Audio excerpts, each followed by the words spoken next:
구약 10편 2편 1절에서 12절 말씀입니다. 제가 가진 성경은 구약 805쪽에 있습니다. 구약 10편 2장 1절로부터 12절 말씀입니다. 한 절씩 읽으시겠습니다.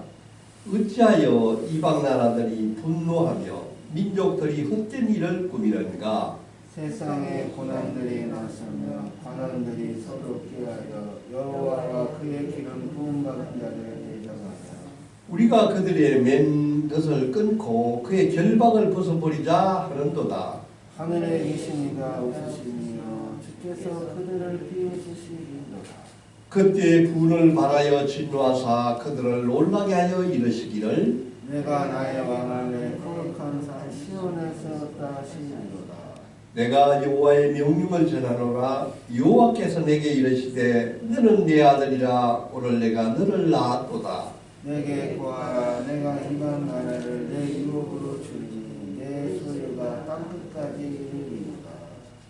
내가 철장으로 그들을 깨뜨리며 질걸같이 부수리라 하시도다. 그런즉 고난들아 너희는 지혜를 얻으며 세상에 집합하느라 너희는 교훈을 받을지어다. 여호와를 경외함으로 섬기고 떨며 즐거워할지어다. 그의 아들에게 입맞추라. 그러지 아니하면 진노하심으로 너희가 길에서 망하리니 그의 진노가 급하심이라. 여호와께 피하는 모든 사람은 다 복이 있도다. 아멘. 이것은 하나님의 말씀입니다. 아멘.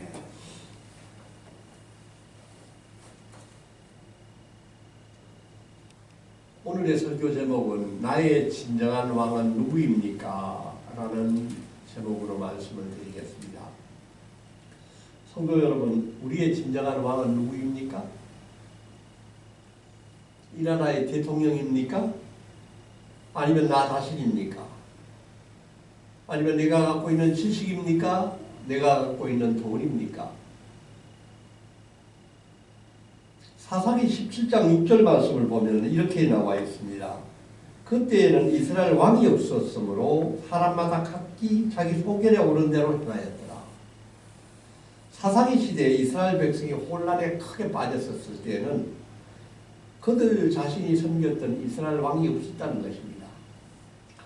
자기 자신을 이끌어줄 진정한 왕이 없으면 각자가 자기 마음대로 살다가 망한다는 것입니다. 이 세상에 소망이 어디 있습니까?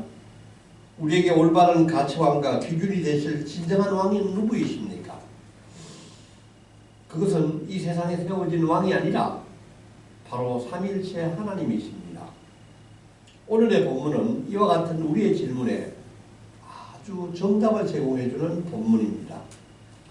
우리가 읽은 시편 2편의 주인공은 바로 우리가 믿는 하나님이십니다. 우리가 다시 한번 1절에서 3절 말씀을 한 번 더 읽어보기를 원합니다. 어찌하여 이방 나라들이 분노하며 민족들이 헛된 일을 꾸미는가? 세상의 군왕들이 나서며 가는들이 서로 꾀하여 여호와의 그의 기름 부은 반자를 대적하며 우리가 그들의 맨 것을 끊고 그의 결박을 벗어버리자 하는도다. 아멘. 하나님은 우리가 살고 있는 이 세상의 정체성에 대하여 말씀을 하고 계십니다. 우리가 지금 살고 있는 이 세상이 얼마나 악한지를 한번 더 생각해 보기를 원합니다. 이방 나라 사람들이 분노하는 세상이라는 것입니다. 민족들이 헛된 일을 꾸미고 있다고 합니다. 참으로 그렇습니다. 요즘 살고 있는 이 세상이 얼마나 소란하고 많은 사람들이 분노를 하고 있습니까? 또한 사람들이 이리저리 바쁘게 많이 움직이고 쏘다니며 여러 가지 일을 벌이고 있는데 그것이 다 헛된 일이라는 것입니다. 아무런 의미를 찾을 수도 없고 허무하다는 것입니다. 왜 그렇습니까? 그 이유가 시편에서 잘 말씀하고 있습니다. 세상의 왕들이 하나님을 알지 못한다는 것입니다. 하나님을 알지 못하는 세상의 군왕들과 불신앙의 가론들이 3절을 보면 우리가 그들의 맨 것을 끊고 그의 결박을 벗어버리자 하는도다 라고 말씀하고 있습니다. 여기에서 맨 것이 무엇이겠습니까? 이 맨 것은 시편 1절에 나오는 시편 1편에 나오는 하나님의 율법입니다. 우리가 하나님의 율법을 버리자. 우리가 마음대로 살자고 주장을 하고 있습니다. 시편의 1편에 복 있는 사람은 어떤 사람이었었습니까? 복 있는 사람은 오직 여호와의 율법을 즐거워하며 그의 율법을 주야로 묵상하는 자로다라고 시편 1편 2절에서 말씀하고 있습니다. 그러나 하나님을 알지 못한 세상 사람들은 하나님의 율법을 속박으로 생각한다는 것입니다. 아마 저는 우리 그리스도인들 가운데서도 우리 하나님의 말씀을 속박으로 생각할 때가 많이 있다고 생각을 합니다. 조금 벗어나고 싶습니다. 때로는 그냥 자유롭게 그냥 세상 사람들하고 살고 싶습니다. 바로 이것이 하나님을 대적하고 반역하는 사람들의 특징이라고 지금 시편은 이야기하고 있습니다. 사랑하는 성도 여러분, 우리는 하나님의 말씀을 어떻게 생각합니까? 하나님의 율법을 어떻게 생각하고 있습니까? 속박입니까? 굴레입니까? 만약에 하나님의 말씀을 우리가 속박이나 굴레로 생각한다면 우리는 가짜 그리스도인입니다. 하나님을 반역하는 사람, 하나님을 거스르고 살고 있는 사람은 결코 하나님의 율법을 즐거워하고 받아들일 수 없다고 성경은 말하고 있습니다. 이것이 오늘 우리가 살고 있는 우리 시대의 특징입니다. 세상은 모두 하나님을 반대하고 하나님께 반항하고 있습니다. 세상 사람들은 하나님의 율법이 우리 인간의 자유를 속박하고 있다고 생각합니다. 오늘의 시대를 포스트 모더니즘이라고 하는데, 포스트 모더니즘의 특징은 모든 한계를 철폐하려고 하는 운동입니다. 한계를 철폐하라고 주장하는 것이 포스트 모더니즘입니다. 남자와 여자의 구분도 철폐하자는 것입니다.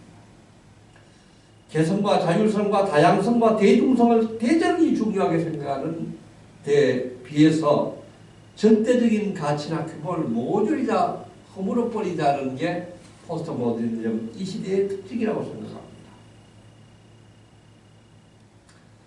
교회 성도들 가운데서 신앙의 맨 것, 결박으로부터 벗어나서 자기 마음대로 살기를 원할 때 우리도 역시 하나님을 대적하는 사람이 된다고 생각을 합니다.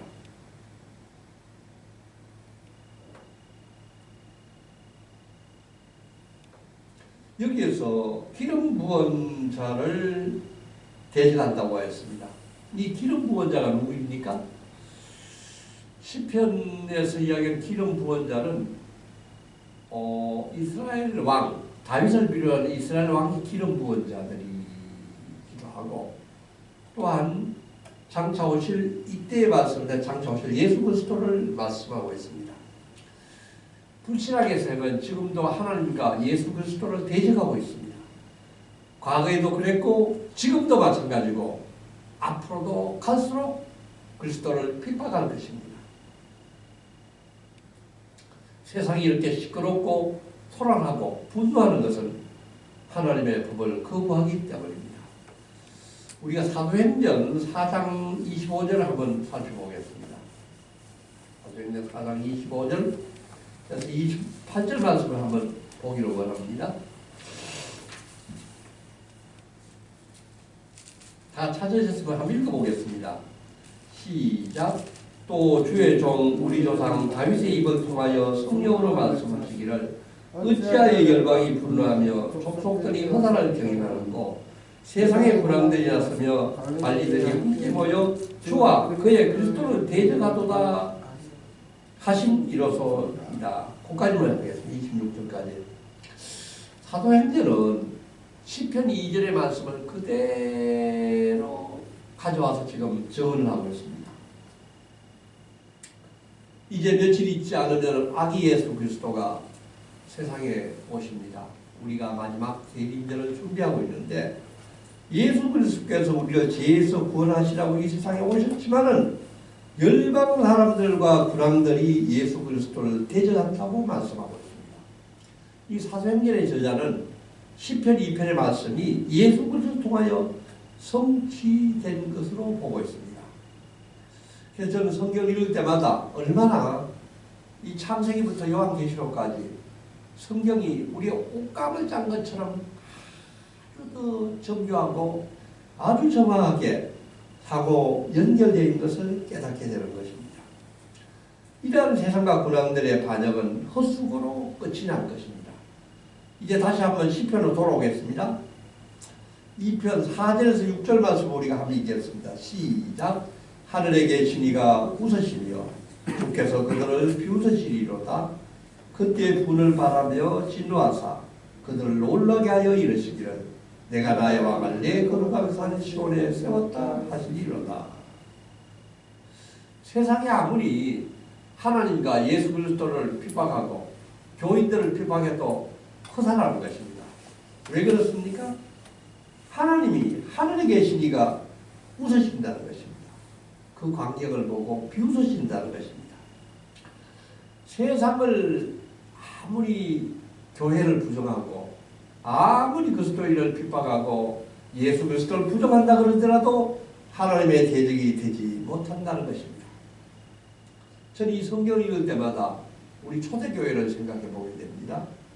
초대교회에 정말로 박해가 대단했었습니다. 기독교를 개종한 자들은 모조리 다 죽였습니다. 수많은 지도자들과 초대교인들이 순교를 당했습니다. 특히 디오클레티안 황제 때 교회를 향한 탄압이 가장 강했다고 합니다. 모든 성경을 다 없애버리고 교회에 모이면 모조리 다 폐지시켰습니다. 만일에 모인다면 가만두지 않겠다고 로마의 모든 그 군인들 동원해서 교회를 탄압했었습니다. 그러나 놀랍게도 디오클레티안 이 황제가 죽고 난 후에 얼마 되지 않아서 313년에 콘스탄틴 황제가 기독교를 로마 제국의 국교로 선포하는 놀라운 일이 일어났었습니다. 앞으로도 세상은 교회를 탄압할 것입니다. 기독교를 반대하고 핍박할 것입니다. 그러나 성경은 분명히 선언하고 있습니다. 그 불신앙의 왕들이 아무리 강하다 하더라도 그들은 다 사라질 것입니다. 세상의 제도와 철학들이 아무리 기성을 부린다 하더라도 그들은 다 사라질 것입니다. 6절 말씀을 보면은 내가 나의 왕을 내 거룩한 산 시온에 세웠다 하시리로다. 대단히 중요한 말씀입니다. 여기서 나의 왕이 누구 얘기했습니까? 나의 왕은 이 시편을 쓴 다윗을 지칭하고 있습니다. 이 편은 특히 왕을 세울 때에 대관식 때 이 시편을 읽었다고 합니다. 하나님은 다윗을 왕으로 세우시고 아무도 다윗을 대적하지 못하게 하시겠다고 약속하시는 장면입니다. 그러나 놀랍게도 이 시편은 다윗을 지칭하는 것뿐만 아니라 앞으로 오실 메시아 예수 그리스도를 지칭하고 있습니다. 이미 창세기 때 여자가 뱀의 머리를 상할 것이라는 예언을 하셨던 것처럼 오늘 시편에서도 메시아 예수 그리스도가 이 땅에 오실 것을 예언하고 있습니다. 7절에서 9절 말씀도 한번 읽어보겠습니다. 내가 여호와의 명령을 전하노라. 여호와께서 내게 이르시되 너는 내 아들이라. 오늘 내가 너를 낳았도다. 내게 구하라. 내가 이방 나라를 내 유업으로 주리니 내 소유가 땅끝까지 이르리로다. 내가 철장으로 그들을 깨뜨리며 질글같이 부수리라 하시도다. 아멘. 하나님이 세상을 다스리는 왕으로 메시아를 세우셨습니다. 오늘날 다윗 왕조 여기서 얘기하는 오늘은 다윗이 왕으로 즉위하는 날입니다. 하나님이 다윗 왕조를 직접 세우셨다고 지금 강조하고 계십니다. 내가 늘 낳았다는 말은 이스라엘 왕이 세상을 다스릴 수 있는 권세를 하나님으로부터 유산으로 받았다는 것입니다. 내가 늘 낳았다. 하나님이 다윗을 낳았다는 것입니다. 그러므로 이스라엘 모든 왕의 아버지는 하나님이시고 이스라엘 왕은 하나님의 아들이라는 것입니다. 본문은 다윗 집안의 왕들에 의해서 먼저 이 시편의 말씀이 성취되었고 장차 마태복음에 다윗의 후손으로 오신 예수 그리스도를 증거한 것처럼 다윗의 후손으로 오실 메시아이신 예수 그리스도께서 직접 성취하실 것을 예언하고 있습니다. 하나님은 예수 그리스도를 이 세상의 왕으로 세우셨습니다. 다시 한번 사도행전 13장을 한번 보겠습니다. 사도행전 13장 33절 말씀을 한번 보겠습니다. 33장 209쪽에 있습니다. 13장 33절 같이 한번 읽어보겠습니다. 시작. 곧 하나님이 예수를 일으키사 우리 자녀들에게 이 약속을 이루게 하셨다 합니다. 시편 2째 편에 기록한 바와 같이 너는 내 아들이라 오늘 너를 낳았다 하셨고 아멘. 사도행전 기자는 놀랍게도 시편의 2절 말씀이 이 편의 말씀이 예수 그리스도를 아심으로 말미암아 하나님이 예수를 일으키시고 우리 자녀들의 이 약속을 이루셨다고 말씀하고 있습니다. 시편 2째 편에 기록한 바와 같이 너는 내 아들이라 오늘 너를 낳았다 하셨고 아멘.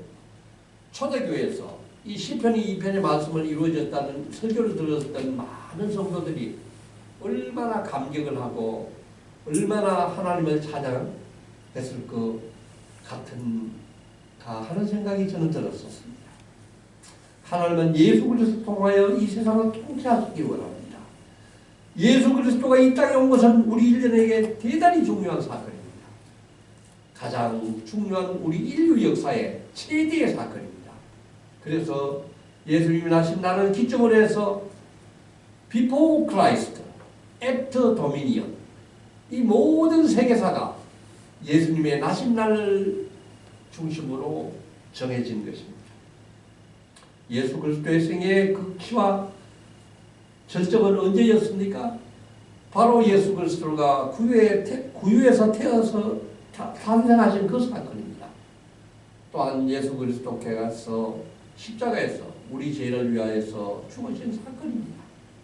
그리고 다시 3일 만에 부활하는 부활 사건입니다. 예수님이 죽음을 이기시고 사흘 만에 부활하셨습니다.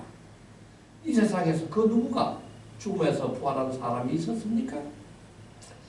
이 세상을 진정으로 통치하는 참 진실한 통치자가 누구십니까? 그것은 부활하신 바로 예수님이십니다. 하나님은 이 왕에게 열방의 질그릇을 부술 수 있는 철장을 주셨다는 것입니다. 철장이 무엇입니까? 철로 된 막대기입니다. 이 철장은 통치권의 절대적인 권력과 위상을 자랑하고 있습니다. 우리가 요한계시록 2장 26절 한번 보겠습니다. 요한계시록 2장 26절. 요한계시록 2장 26절 27절 맞습니다. 401페이지입니다. 같이 읽겠습니다. 시작. 이기는 자와 끝까지 네 일을 지키는 그에게 만국을 다스리는 권세를 주리니 그가 철장을 가지고 그들을 다스리고 질거를 깨뜨리는 것과 같이 하리라. 나도 내 아버지께 받은 것이 그러하니라. 얼마나 놀랍습니까? 시편의 2편 말씀이 사도행전뿐만 아니라 요한계시록에도 증거되고 있습니다. 이 말씀은 무슨 말이냐 하면은 하나님께서 예수 그리스도로 하여금 이 천장을 주어서 이 세상에 잘못된 세상을 질거를 깨뜨린 것 같이 하였던가 마찬가지로 그 권세를 마지막까지 믿음을 지키고 이기는 자 바로 끝까지 믿음에 승리한 모든 성도들에게도 이 권세를 부여한다는 것입니다. 얼마나 대단합니까? 우리의 성도됨이 얼마나 자랑스럽습니까? 얼마나 거룩합니까? 얼마나 성스럽습니까? 사랑하는 성도 여러분, 역사의 통치의 완성은 다시 오실 예수 그리스도에 있음을 믿으시기 바랍니다. 시편의 2편은 참으로 놀라운 예언의 말씀입니다. 우리가 다시 한번 또 시편으로 돌아오겠습니다. 10절에서 12절 말씀을 한번 더 읽어보겠습니다. 시작. 그런즉 군왕들아 너희는 지혜를 얻으며 세상의 재판관들아 너희는 교훈을 받을지어다. 여호와를 경외함으로 섬기며 떨며 즐거워할지어다. 그의 아들에게 입맞추라. 그러지 아니하면 진노하심으로 너희가 길에서 망하리니 그의 진노가 급하시리라. 여호와께 피하는 모든 사람은 복이 있도다. 아멘. 마지막으로 하나님이 세상을 향하여 말씀하시고 계십니다. 너희 열방은 어떻게 해야 되느냐? 열방의 군왕들에게 말씀합니다. 하나님의 말씀을 받으라는 것입니다. 왜 그렇습니까? 하나님 말씀에 진정한 지혜가 있기 때문입니다. 하나님 말씀 안에 세상을 이길 교훈이 있기 때문입니다. 세상의 군왕들에게 여호와의 말씀을 받으라는 것입니다. 두려운 마음으로 여호와를 경외하라는 것입니다. 여호와를 경외하면 어떻게 됩니까? 하나님 앞에 서면서 몸이 떨립니다. 두렵습니다. 그러나 마침내 신바람이라서 즐겁게 섬기는 것입니다. 여호와를 경외하기 위해서는 하나님의 아들 예수 그리스도를 영접해야 하는 것입니다. 12절을 보면 그의 아들에게 입맞추라는 것입니다. 그렇지 아니하면 진노하심으로 너희가 길에서 망하리라는 것입니다. 하나님의 아들이신 예수 그리스도가 그분은 역사의 주인이시며 만왕의 왕이시고 내 삶의 주인이십니다. 그러면 우리는 예수 그리스도에게 입맞춰야 하는 것입니다. 우리는 입맞춘다는 이 문화가 익숙하지 않죠. 입맞춘다는 게 우리 문화는 없는데 고대 사회에서는 왕의 발에 입맞추는 것은 겸손과 복종을 의미하는 것입니다. 하나님의 기름 부은 자를 거역하지 말고 그에게 겸손함으로 복종하라는 것입니다. 12절 말씀을 보면 분명하게 이야기를 하고 있습니다. 메시아에게 복종하지 않는 사람들은 망할 것이라는 것입니다. 여호와를 섬기든지 아니면 망하든지 둘 중 하나를 선택하라고 말씀하고 있습니다. 여호와를 섬기시겠습니까? 아니면 하나님 없이 그대로 망하시겠습니까? 시편과 1편과 2편은 원래 한 편이라고 그랬습니다. 이것을 나누었다고 이야기하는 분들도 있는데 누가 복이 있는 사람입니까? 시편의 1편에서는 하나님의 말씀을 주야로 묵상하는 사람이 복이 있다고 했습니다. 우리는 하나님의 말씀을 주야로 묵상하기를 원합니다. 시편 2편에서는 하나님께 피하는 사람이라고 이야기했습니다. 그 뒤에 나와 있습니다. 12절 마지막에 보면 여호와께 피하는 모든 사람은 복이 있도다는 것입니다. 여호와께 피하는 사람이 무엇입니까? 여호와의 말씀을 주야로 묵상하면서 하나님과 그의 아들이신 메시아의 통치를 받는 것입니다. 왕이신 하나님이 다스리는 나라의 백성이 되는 것이야말로 우리 인간이 누릴 수 있는 최대의 축복입니다. 어떻게 하나님의 말씀이 굴레일 수가 있겠습니까? 어떻게 하나님의 말씀이 부담으로 다가올 수 있겠습니까? 삶은 매일 고난으로 가득합니다. 그렇지만 하나님의 말씀을, 하나님의 이름을 부르면서 하나님을 신뢰하는 모든 사람에게는 놀라운 소망이 있다는 것입니다. 이방 나라 사람들은 하나님께로 돌아와야 하는 것입니다. 예수 그리스도께 입을 맞춰야 하는 것입니다. 비록 온 세상이 하나님을 대적한다 할지라도 장차 이 온 세상은 예수 그리스도가 온 세상을 다스리는 그때가 올 것입니다. 우리는 이방 나라, 이방 백성들이 하나님께 돌아올 수 있도록 기도하면서 전도하면서 우리의 사명을 다할 수 있기를 원하고 또 기도하며 나가기를 축복합니다. 아멘. 하나님 아버지, 우리를 구원해 주시고 하나님의 자녀로 삼아주셔서 참으로 감사합니다. 세상이 분노하고 헛된 일을 꾸미고 있습니다. 여호와와 그의 기름 부은 자를 대적하고 있습니다. 세상 사람들은 하나님의 말씀을 끊고 그의 결박을 벗어버리자고 합니다. 주님, 세상이 아무리 어렵고 어두워도 우리 주님이 왕이신 것을 믿습니다. 예수님이 마침내 이 땅을 철장으로 다스리실 것을 믿습니다. 공의와 평안으로 통치하실 것을 믿습니다. 주님, 이방 나라들이 모두 하나님께 돌아올 수 있기를 소망합니다. 그들이 모두 예수 그리스도께 입맞춤할 수 있기를 기도합니다. 우리가 그 일에 쓰임받기를 원합니다. 주님 예수님은 우리의 주인이십니다.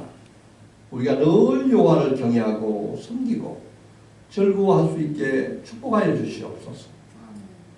부패하고 타락한 이 세상을 넘기시는 예수님 안에서 우리가 최후의 영광의 승리를 얻게 하여 주시옵소서. 하나님이 주시는 영원한 복을 누리게 하여 주시옵소서. 이 모든 말씀 예수님 이름 받들어 간절히 기도하옵나이다. 아멘.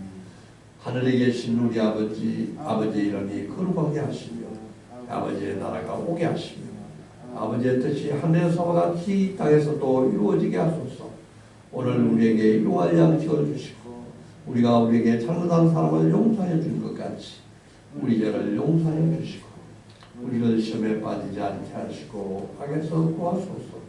나라와 권능과 영광이 영원히 아버지의 것입니다.